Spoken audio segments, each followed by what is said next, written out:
जिसमें मैं अपने कॉलेज में गोल्ड मेडलिस्ट था। साथ में ही मैं स्ट्रॉबेरी कल्टीवेशन भी करता हूँ अपने झांसी के एरिया में ही। मतलब आपने एमएससी को छोड़ दिया है और इसको एचडी ज्वाइन कर दिया है। एग्जामिनेशन है जो मुझे लगता है कि मेरे फील्ड के है, नाबार्ड वगैरह, उसके लिए सर मैं प्रिपेयर करने का भी सोच रहा हूँ। टाइमली उसके सारे क्वेश्चंस को अटेम्प्ट करना ही इसका मेन टास्क रहता है, जो फ्री में हम लोग को ध्यान देना चाहिए। ओपन एनवायरनमेंट में है तो यहाँ वहां से देख के अगर करने की कोशिश करते हैं तो क्वेश्चन छोड़ते हैं, जो हर साल होता है, इस साल बच्चों के साथ हुआ है। Hello and welcome everyone. My name is Deepak Wadhwa and today we are with a candidate who have qualified IFCO examination. And in this video, we will be discussing about IFCO examination, about the examination pattern, about the examination strategy, that if you are going to appear or if you are preparing for the IFCO examination, so how you can make your own strategy. Okay, before I start this session, Jay, I would like to congratulate you for getting selected and qualified in IFCO examination. Thank you sir, thank you sir. Okay, जय, proceed करने से पहले एक छोटा सा आपका introduction दीजिए। Sir sir जैसा कि आपने बताया, मेरा नाम जय यादव है। मैं रहने वाला हूँ झांसी, उत्तर प्रदेश का। मैंने अपनी ग्रेजुएशन झांसी से ही बुंदेलखंड यूनिवर्सिटी से कंप्लीट की थी, जिसमें मैं अपने कॉलेज में गोल्ड मेडलिस्ट था। और साथ में ही मैं स्ट्रॉबेरी कल्टीवेशन भी करता हूँ अपने झांसी के एरिया में ही। उसके बाद सर मैंने एमसी में एडमिशन लिया था सीएससी यूनिवर्सिटी कानपुर में, जहाँ फ्रूट साइंस के डिसिप्लिन में मैं एमएससी परस्यू कर रहा था। और लास्ट सेमेस्टर में मेरा इसको का एग्जाम क्लियर हुआ है, तो मैंने इसको एजीटी ज्वाइन किया। परफेक्ट, मतलब आपने एमएससी को छोड़ दिया है और इसको एचडी ज्वाइन कर दिया है। नो सर, लास्ट सेमेस्टर में हूँ मैं।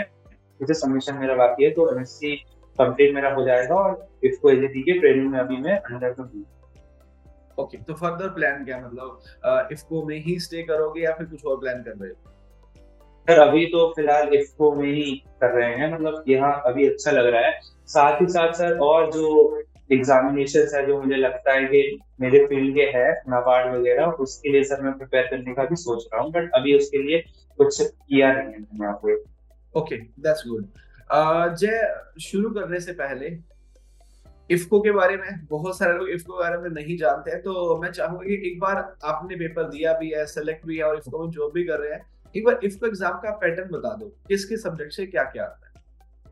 यस सर, तो इसको सर एक तो हमारे हिंदुस्तान के वर्ल्ड की लार्जेस्ट फर्टिलाइजर कोऑपरेटिव है। इसका जो एग्जाम होता है वो 3 फेजेस में होता है, प्री, मेंस और इंटरव्यू। प्री जो होता है वो आपके खुद आप कहीं से भी बैठ के अपने ओन डिवाइस से देते हैं, जिसमें 150 क्वेश्चंस आते हैं।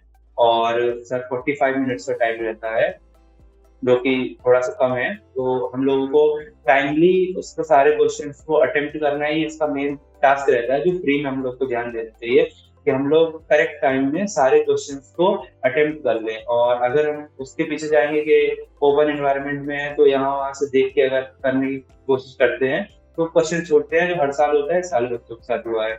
उसके बाद सर प्री क्वालिफाई होने के बाद मेंस रहता है, जो कि सिमिलर रहता है प्री से। और जो क्वेश्चंस का लेवल है वो थोड़ा सा बम्ड अप होता है, थोड़ा सा लेवल अप होता है। इसमें थोड़ा सा इस बार काफी कॉन्सेप्चुअल क्वेश्चन भी आए थे। और जो फोकस रहता है वो मेन सॉइल एग्रोनॉमी, हॉर्टिकल्चर मेरे सब्जेक्ट्स पे रहता है। उसका भी सिमिलर पैटर्न रहता है, यूजुअली 150 क्वेश्चंस आते हैं, 100 एग्रीकल्चर के, 50 जो आपके इंग्लिश, रीजनिंग, मैथ, इस सब से होता है। हालांकि इस बार थोड़ा चेंज हो गया था, इस बार 100 ही क्वेश्चन आए थे, तो उसमें से 70 एग्रीकल्चर के थे और 30 मैथ्स, रीजनिंग, इंग्लिश इसके थे। इसमें भी सिमिलर हम लोग की स्ट्रेटेजी रहती है कि हम लोग को मैक्सिमम एक्यूरेसी से और सही टाइम में, करेक्ट टाइम में क्वेश्चंस को अटेम्प्ट करना होता है। ये दोनों फिर क्लियर होने के बाद हम लोग को इंटरव्यू का कॉल आता है ईमेल थ्रू। फिर इंटरव्यू के लिए न्यू दिल्ली जो हेडक्वार्टर्स है, वहां पर इंटरव्यू होता है। इंटरव्यू क्लियर करने के बाद आपको ज्वाइन किया जाता है। Okay, thank you so much. मैं एक छोटा सा क्वेश्चन और पूछना चाहूंगा। अगर सपोज भी एमपीएस एएफओ की तैयारी कर रहा है तो उसे उस प्रिपरेशन के साथ एक्स्ट्रा कुछ पढ़ना पड़ेगा या उसी प्रिपरेशन से ही इफको की तैयारी हो जाएगी? सर आईबीपीएस एएफओ थोड़ा सा वाइड स्कोप का है पेपर। अगर उसकी तैयारी करते हैं तो काफी सारे एग्जाम्स ऐसे हैं जिसमें थोड़ा सा हम एफर्ट और डाल ले, थोड़ा सा अगर एरिया अपना और बढ़ा ले, तो उनका सिलेबस भी कवर हो जाता है। जैसे मैं खुद भी एएफओ की तैयारी ही कर रहा था और फर्स्ट ईयर में मेरा एएफओ 1.6 से रह गया था फाइनल सिलेक्शन में। उसके बाद इफको में मेरा सिलेक्शन हो गया है, और जो मेरी तैयारी थी इफको के लिए, कुछ स्पेशली मैंने अलग से की नहीं थी। जो एफओ के लिए मेन से पढ़ा था वही पढ़ा था। उसके अलावा जो थोड़ा सा यहाँ एक्सटेंशन और वो सब सब्जेक्ट ज्यादा आते हैं, जो एएफओ में हम लोग इतना नहीं पढ़ते, यहाँ थोड़ा ज्यादा पढ़ना पड़ता है, उसको अगर अच्छे से देख लिया जाए तो इसको के लिए एएफओ वाला एस्पिरेंट अच्छे से कर सकता है। Thank you so much. आगे जाने से पहले मैं आपकी बात को समराइज करना चाहूंगा। जो लोग इस वीडियो को देख रहे हैं, एक तो जो इफ्को का फर्स्ट एग्जाम होता है, जिसे आप प्री कह सकते हैं, वो ओपन एनवायरनमेंट के अंदर होता है। मतलब आप कहीं पे बैठ के अपने लैपटॉप से, अपने सिस्टम से उस एग्जाम को दे सकते हैं। बहुत सारे लोगों का माइंडसेट ये होता है कि हम वहां पे नकल मार लेंगे, शायद मारी जा सकती होगी, बट आप अगर दिमाग से सोच के देखिए, जो लोग इस वीडियो को देख रहे हैं, 150 क्वेश्चंस के लिए अगर आपको 45 मिनट्स मिलेंगे, ऑलरेडी ये नंबर अपने आप में एक ऐसा है कि 150 क्वेश्चन 45 मिनट्स में करना is kind of impossible task. आप मैक्सिमम कर सकते हैं बट 150 नहीं कर सकते। दोज हु आर थिंकिंग कि मैं जुगाड़ कर लूंगा, आप पहले से माइंडसेट प्रिपेयर कीजिए कि आपका सिलेक्शन नहीं होगा, बिकॉज जुगाड़ से नहीं, आपके ब्रेन में जो है उससे आप आंसर कर लेंगे। आपके सामने कैंडिडेट है जिसने अपने ब्रेन से आंसर किया और सेलेक्ट हुआ, बट अब नकल मारेंगे तो नकल के टाइम तो चाहिए ना, और टाइम ही नहीं देता वो ओपन एनवायरनमेंट में। बट यस, मेंस में जैसे जाएंगे वहां पे नकल का चांस नहीं है, इसलिए सफिशिएंट टाइम मिल जाता है। सेकंड, जो मैंने पूछा है एएफओ के साथ, तो ऑब्वियसली एएफओ जो है थोड़ा वाइड है। एएफओ के साथ अगर थोड़ा बहुत और हम फोकस कर लें तो लगभग सारे एग्जाम कवर हो जाते हैं। जैसे जय ने भी पॉइंट ऐड किया, इकोनॉमिक्स एक्सटेंशन, बस यही दो सब्जेक्ट बचते हैं जो एएफओ में ज्यादा फोकस नहीं होते हैं, बाकी में सब कुछ बाकी सब्जेक्ट पढ़ने पड़ते हैं। तो अगर आप एएफओ के साथ इकोनॉमिक्स एक्सटेंशन भी कवर कर लेंगे तो it's not about IFFCO, IFFCO के साथ साथ बाकी भी जैसे एनएससीएल है या फिर एनएफएल है, ये एग्जाम भी जो है ना, इनका सिलेबस भी कवर हो जाता है। Okay, thank you so much जय। मैं आगे चलूंगा एंड एक छोटी सी दिक्कत और भी है यार आपके इफ्को के साथ, वो ये कि इफ्को की वैकेंसी और कट ऑफ का तो पता नहीं चलता, तो बच्चा कैसे तैयारी? कट ऑफ का तो सर मैं ये कहूंगा कि पता करना भी नहीं चाहिए, जिस एग्जाम का आता है उसका ही पता नहीं करना चाहिए। हम लोगों को हाईएस्ट मार्क को टारगेट करके चलना चाहिए कि जितना हाईएस्ट पॉसिबल, अगर 150 क्वेश्चन है तो 120 130 प्लस हम लोग को टारगेट करना चाहिए, कोई भी एग्जाम हो। अगर नेगेटिव मार्किंग है तो हम लोग को मेक श्योर करना चाहिए कम से कम नेगेटिव मार्किंग मिले, और अगर नेगेटिव मार्किंग नहीं है तो एक्चुअली से ज्यादा सर्वे बना के रखे। कट ऑफ का जो मुझे लगता नहीं कि इसका कोई जरूरत है। उसके अलावा सर वैकेंसी का ऐसा है कि इसमें टेंटेटिव 50 के आसपास वैकेंसी हर साल रहती है, तो उतना आप मान के चल सकते हो और उसके अकॉर्डिंग आप अपनी तैयारी अच्छे तरीके से कर सकते हो। और शायद जय इफ्को एक बेनिफिट ये भी है कि अवेयरनेस बहुत ज्यादा नहीं होती है। एएफओ पूरा इंडिया लगा हुआ है, सबको पता है एएफओ का पैटर्न क्या है, प्री मेंस इंटरव्यू क्या है। यू आल्सो मेंशन कि 1.6 से रह गए, उसका कारण आप नहीं थे, कारण था कंपटीशन, बहुत वास्ट कंपटीशन है एएफओ में। इफ्को में उतनी अवेयरनेस नहीं होती है। सो अगर IFFCO vacancy as you said 50 to 150 vacancy अगर आएगी, बच्चा अगर शुरुआत से फोकस कर रहा है, सपोज 6 से 8 महीने सिंसियरिटी से दे रहा है, तो क्या इफ्को में सिलेक्शन हो सकता है?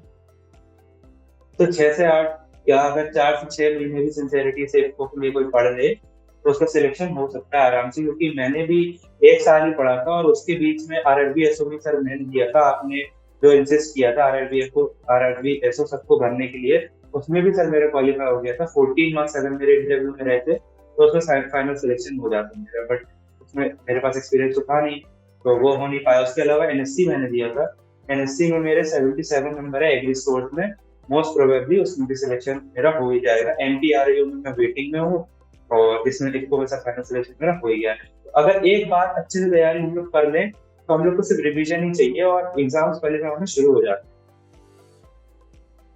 ओके, ठीक है जय। My second last question, IFFCO job जो है, पता नहीं मुझे ऐसा क्यों लगता है, पर मैं गलत हो सकता हूँ, मुझे ऐसा लगता है कि इफ्को जॉब लड़कों के लिए ज्यादा सूटेबल है। आपका क्या ओपिनियन है लड़कियों के बारे में, अबाउट गर्ल्स, क्या वो इफ्को में जॉब कर सकती है? इफ यस, तो इफ्को के अंदर जो गर्ल्स के लिए एनवायरनमेंट है वो कैसा है? आई थिंक सर ये जो परसेप्शन है ये थोड़ा पहले से बन गया है और अब तो चीजें बहुत चेंज हो चुकी हैं। अब पहले तो ओवरऑल एग्रीकल्चर में ही गर्ल्स काम आती थी, एग्रीकल्चर को मेनली बॉयज की फील्ड माना ज्यादा माना जाता था क्योंकि फील्ड का काम ज्यादा रहता था। बट अब ऐसा हो गया है, आप जैसे एएफओ में भी देख लीजिए, वहां तो ऑलमोस्ट रेशियो बराबर है लड़कियों और लड़कों का सिलेक्शन का। यहाँ पे अभी लड़कियों का सिलेक्शन रेशियो थोड़ा सा कम है क्योंकि लड़कियों को मेनली फील्ड के लिए नहीं, हेडक्वार्टर्स और उसके लिए जो हेड ऑफिस रहते हैं उनके लिए प्रेफर किया जाता है। बट लड़कियों के लिए बहुत अच्छी अपॉर्चुनिटी है, अगर वो उसमें सिलेक्ट होती हैं तो उनको, क्योंकि जितने भी हेडक्वार्टर्स और हेड ऑफिस है वो मेट्रोपॉलिटन सिटीज में है, तो वहाँ उनको पोस्टिंग मिलती है और वहाँ वर्क इन्वायरमेंट और वर्क कल्चर बहुत ही अच्छा है। मतलब इतना तो मैं आपको अश्योर कर सकता हूँ कि एग्रीकल्चर की फील्ड में इससे अच्छा वर्क कल्चर आपको वही नहीं मिलेगा, तो लड़कियों के लिए तो और बेनिफिट है। यस सर, स्पेशली गर्ल्स के लिए, क्योंकि उनको हेडक्वार्टर्स में या हेड ऑफिस में पोस्टिंग मिलेगी, तो उनके लिए ये प्लस पॉइंट है, तो उनको जरूर तैयारी करनी चाहिए सर इसकी। Thank you so much. मैं ये सब बातें मेरे व्यूअर्स के लिए पूछ रहा हूँ क्योंकि मैं ऑलरेडी एक कैंडिडेट का इंटरव्यू कर चुका हूँ इफ्को से 2 से 3 साल पहले।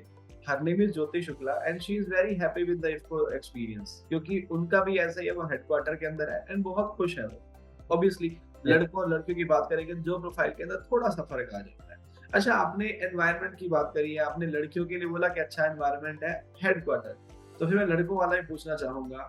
हेडक्वार्टर ना मिले बट बॉयज के लिए कैसा है, मतलब इफ्को एक्सपीरियंस आपका, जो आप एनवायरनमेंट में रह रहे हैं इफ्को कैसा है आपके लिए? तो बॉयज के लिए बहुत अच्छा है। मैं खुद ही पर्सनली पहले हेडक्वार्टर्स में मेरी पोस्टिंग हुई थी न्यू दिल्ली में, बट उसके बाद मेरा लास्ट दिन पे चेंज हो गया था, तो मुझे उत्तर प्रदेश अलॉट हो गया है। और इसके बाद अभी मैं ट्रेनिंग में हूँ, और ट्रेनिंग में भी सब कुछ बहुत अच्छा है। जो हमारे फील्ड ऑफिसर है सीनियर, जिनके अंडर में ट्रेनिंग कर रहा हूँ, बहुत सपोर्टिव है। और मजा आता है सर, बाहर जाने को मिलता है, लोगों से मिलने को मिलता है। जो हमारे वेयर हाउसेज हैं वहां जाने का मौका मिलता है, फील्ड में जाने का मौका मिलता है, ट्रायल्स, डेमोन्स्ट्रेशन, मतलब जो चीजें अभी तक से देखी थी वो करने का मौका मिलता है। तो बॉयज के लिए तो बहुत ही डायनेमिक जॉब है, और जिसको ऐसा थोड़ा सा डायनेमिक जॉब पसंद है उसके लिए सर बहुत अच्छा है। और पोस्टिंग भी आपको मिलती है, तो इंडिपेंडेंट चार्ज मिलता है आपको एक डिस्ट्रिक्ट का पूरे, तो वहां आपको सब कुछ करना है। तो अगर आप रिस्पॉन्सिबिलिटी लेना चाहते हैं, डायनेमिक जॉब करना चाहते हैं, तो बॉयज के लिए सर बहुत अच्छा। Okay, thank you so much. मैं एक बात ऐड करना चाहूंगा। बीएससी के ड्यूरिंग हम लोग एक्सटेंशन पढ़ते हैं जिसमें एक वर्ड हम पढ़ते हैं एटीट्यूड। एटीट्यूड का मतलब यस होता है हम चीजों को कैसे देखते हैं, उनके बारे में क्या सोचते हैं। मैंने वर्क कल्चर पूछा and see his positive attitude, हर बात को पॉजिटिवली रिप्रेजेंट कर दिया। अब ऐसा अगर देखा जाए कि बाहर जाना पड़ता है, वेयर हाउस में जाते हैं सर, गर्मी में धक्के खाने पड़ते हैं, तो ये बात नेगेटिव लगती है ना, कि इफ्को अच्छा नहीं है। बट ऑब्वियसली हम ग्रेजुएशन के अंदर एक ही वीकनेस हमारे साथ होती है कि पढ़ते तो सारे बच्चे बट देख नहीं पाते। तो अगर वो जो सब आपने पढ़ रखा है वो देखने की अपॉर्चुनिटी मिलेगी और उसके साथ साथ सैलरी भी मिलेगी, तो आई थिंक सो इससे अच्छा एनवायरनमेंट क्या हो सकता है। बट अगर आप इसको नेगेटिव पोर्ट्रेट कर देंगे कि भाई इफ्को में तो बहुत काम करना पड़ता है यार, जुलाई में बाहर जाना पड़ता है, तो ऑब्वियसली फिर ये बुरा भी लगेगा। तो मतलब ये कि सामने वाले का एटीट्यूड कैसा है। अगर आप एक ऑर्गेनाइजेशन में जा रहे हो तो डेफिनेटली पैसा अगर वो देंगे तो बदले में काम भी करवाएंगे, बट अगर वर्क के साथ आपको लर्निंग भी मिल रही है तो इससे अच्छा काम कोई भी नहीं हो सकता। बिकॉज एक क्लरिकल जॉब जो एक ऑफिस के अंदर चेयर पे बैठ के करनी होती है, शायद उतना लर्निंग नहीं होती, बट फील्ड में जाना ही अपने आप में एक्सपीरियंस है, जहां पे आपने जो 4 से 6 साल तक बीएससी और एमएससी में सीखा, पैसा दे के, यहाँ पैसा लेके सीखते हो। तो जय के वर्ड्स हम मार्क कीजिएगा, because he is having a positive attitude. Same है, जो भी अगर जाना चाहता है ना, एक पॉजिटिव एटीट्यूड से जाएंगे तो डेफिनेटली इफ्को या फिर कोई भी जॉब हो वो हमेशा अच्छी ही है।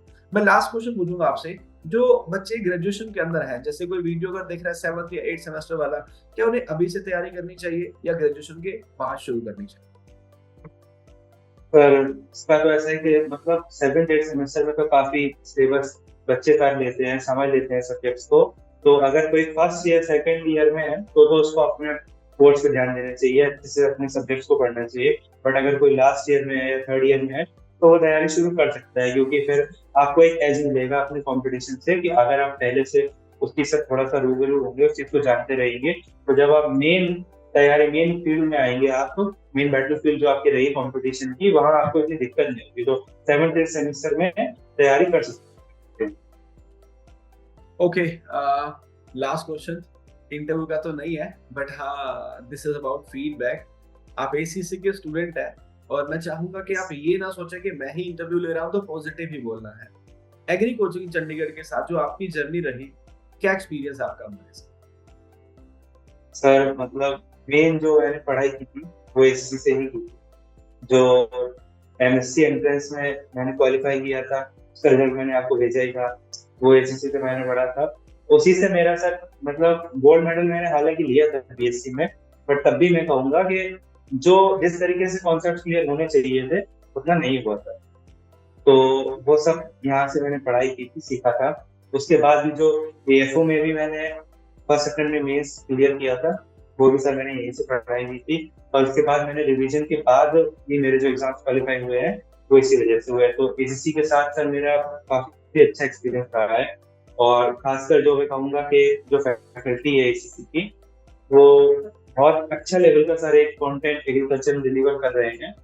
और जो टेस्ट सीरीज एसीसी की रहती है सर, वो मेरी पर्सनल फेवरेट है सर। टेस्ट सीरीज तो है सर, टेस्ट तो मैं सारे दे देता हूँ सर, और सारे टेस्ट में मैं टॉप 50 के अंदर भी रहता था। मतलब अगर किसी टेस्ट में मैं बाहर हो जाता था टॉप 50 में, तो मेरा लगता था कि भाई ये कैसे हो गया, इसके बाद तो अब टॉप 10 के अंदर आना ही है। तो मोस्टली टेस्ट में मैं रहता था। तो एसीसी की टेस्ट सीरीज के बारे में कहना चाहूंगा कि टेस्ट सीरीज पर्सनली मेरी फेवरेट थी। जिस तरीके से टेस्ट यहाँ के डिजाइन है वो मतलब रिफ्लेक्ट करते हैं जो रियल एग्जाम्स होते हैं। और टेस्ट सीरीज को मैं बहुत सीरियसली अटेंड करता था। टेस्ट को मैं एज अ रियल एग्जाम लेता था, और चाहे वो इफ्को के टेस्ट हो चाहे वो एएफओ के लिए बनाए गए टेस्ट हो, मेरे तो एएफओ के टेस्ट में देता था। उनमें मैं कोशिश करता था कि मैं टॉप 50 टॉप 10 के अंदर रहूं, और उससे सर मुझे पर्सनली बहुत फायदा हुआ था जो मुझे देखने को मिला जब मेरा रियल एग्जाम था। Okay, thank you so much जय। कोई फर्दर क्वेश्चन नहीं है, एक लास्ट रिक्वेस्ट है, वो भी व्यूअर्स की साइड से है। मैं ये video with in 2-3 days post करूंगा यूट्यूब चैनल पे। मैंने कोशिश की आपसे वो सारे क्वेश्चन पूछूं जो एक बच्चे के माइंड में डाउट हो सकते हैं, बट इसके बाद भी कुछ होगा तो आपको जब भी टाइम मिले उन कमेंट से प्लीज रिप्लाई कीजिएगा, बिकॉज आपका एक छोटा सा रिप्लाई, क्योंकि आपने वो प्रिपरेशन कर ली है। इंडिया में Yes. सबसे बड़ा इशू मुझे ये भी लगता है एग्रीकल्चर सेक्टर में कि बच्चों को गाइडेंस नहीं मिलती है। बहुत सारे लोग ये डिसाइड ही नहीं कर पाते कि आफ्टर बीएससी उनको एमएससी करना चाहिए, कुछ और करना चाहिए, और एमएससी के साथ क्या करना चाहिए, क्या नहीं करना चाहिए। सो इन केस अगर किसी बच्चे का कोई डाउट होगा तो कोशिश करिएगा कि उसको रिप्लाई करना, ताकि उसको भी एक डायरेक्शन मिल सके कि कैसे प्रिपेयर करना है उससे। Sure. Okay, Jay, thank you so much. It was a wonderful experience with you. We'll see you again. Have a good day. Thank you, sir.